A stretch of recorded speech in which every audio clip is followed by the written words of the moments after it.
ധർമ്മജൻ ബോൾഗാട്ടി കേക്കട്ടെ എന്നൊക്കെ പറയാനുള്ളത് വരും. എല്ലാവർക്കും നമസ്കാരം. മലയാള സിനിമയിലെ മഹാരഥന്മാരെല്ലാവരും ഇരിക്കുന്ന വേദിയാണ്. എല്ലാവർക്കും ഒറ്റവാക്കിൽ നമസ്കാരം.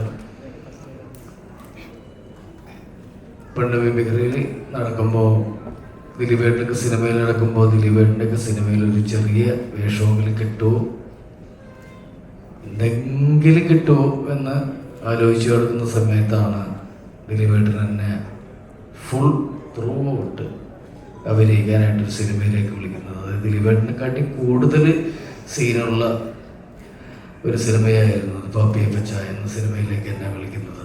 അത് വലിയ ഭാഗ്യമായിരുന്നു. പിന്നീട് ഞാൻ ചാൻസ് ചോദിക്കാൻ നിന്നിട്ടില്ല. കാരണം പിന്നെ ചാൻസ് ചോദിക്കേണ്ട കാര്യമില്ല. അത്രയ്ക്കും വലിയ വേഷം തന്ന ഒരാളല്ലേ. പുള്ളിനോട് പിന്നെ ഇനി വേണ്ടാത്ത രീതിയിൽ സിനിമ വേണ്ട. എന്നാലും വീണ്ടും വീണ്ടും സിനിമകൾ എനിക്ക് തന്നു. കുറേ നാൾ സിനിമകൾ വിളിച്ചില്ല. പിന്നെ വിളിക്കുന്നത് പവിയിലേക്കാണ്. പവിയിലേക്ക് ചെറുതാണെങ്കിലും ഒരു വലിയ വേഷം തന്ന് വീണ്ടും വിളിച്ചു. അത് വലിയ സന്തോഷമായി. വിനീത് കുമാർ, എനിക്ക് വന്നത് ദിലീപേട്ടനെക്കാട്ടും മുമ്പ് സിനിമയിൽ വന്നാണ് വിനീത് കുമാർ എന്ന് തോന്നുന്നു. രാജേഷ് രാഘവൻ വളരെ ജീവിതഗതിയായിട്ടുള്ള സിനിമകത്ത് രചന നിർവഹിച്ച ഒരാളാണ്. എന്നെ അന്ന് സിനിമയിലേക്ക് വിളിക്കുമ്പോൾ ദിലീപേട്ടനോട് പലരും പറഞ്ഞു, ഈ ചെറുക്കനെ സിനിമയിൽ വെക്കേണ്ട വല്ല കാര്യമുണ്ടോ, ഹരിശ്രേഷവനെ സലികുമാറിനെ ആരെങ്കിലുമൊക്കെ വെച്ചാൽ പോരെന്ന് ചോദിച്ചു. പക്ഷേ അന്ന് ദിലീപേട്ടനും ദിലീപേട്ടൻ്റെ അനിയനും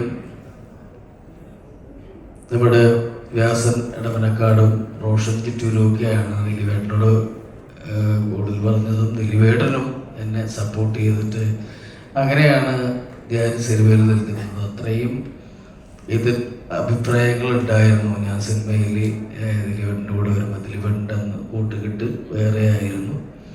ഞാനന്ന് വന്നപ്പോൾ അങ്ങനെയൊക്കെ ഉണ്ടായിരുന്നു. പക്ഷേ ദിലീപേട്ടൻ എന്നെ കൈവിട്ടില്ല. അതുകൊണ്ട് ദിലീപേട്ടനെ ഞാനൊരിക്കലും കൈവിടില്ല. എൻ്റെ ജീവിതത്തിൽ ഒരിക്കലും എൻ്റെ മരണം വരെ കൈവിടില്ലാത്ത ഒരാളാണ്. അദ്ദേഹം നിർമ്മിക്കുന്നൊരു സിനിമ, അദ്ദേഹം അഭിനയിക്കുന്നൊരു സിനിമ, അദ്ദേഹത്തിൻ്റെ അനിയൻ ഉൾപ്പെടുന്നൊരു സിനിമ, വിനീത് കുമാർ സംവിധാനം ചെയ്ത സിനിമ, രാജേഷ് രാഘവൻ എഴുതുന്നൊരു സിനിമ, എല്ലാവരും ഞങ്ങളുടെ ഒരു ടീമാണ് എതിരുള്ളത്. അപ്പോൾ അതുകൊണ്ട് വ്യാസ് ചേട്ടനുണ്ട്, റോഷൻ ചേട്ടനുണ്ട്. ഈ സിനിമ ഒരിക്കലും പിന്നോട്ട് പോകില്ല എന്നൊരഭിപ്രായം എനിക്കുണ്ട്. ഞാൻ വളരെ കുറച്ച് സീനുകളിലാണ് അഭിനയിച്ചെങ്കിലും അഭിനയിച്ചപ്പോൾ മനസ്സിലായി വലിയ കുഴപ്പമില്ലാത്തൊരു സിനിമയായിട്ട് ഇത് വരും. ഇത് വലിയ വിജയമായിട്ട് മാറാൻ ദൈവം അനുഗ്രഹിക്കട്ടെ എന്ന് മാത്രം പറഞ്ഞുകൊണ്ട് ഈ സിനിമയ്ക്ക് എല്ലാവിധ അനുഗ്രഹങ്ങളും നേരുന്നു. വേറൊന്നും പറയാനില്ല. ദിലീപേട്ട, നന്ദി.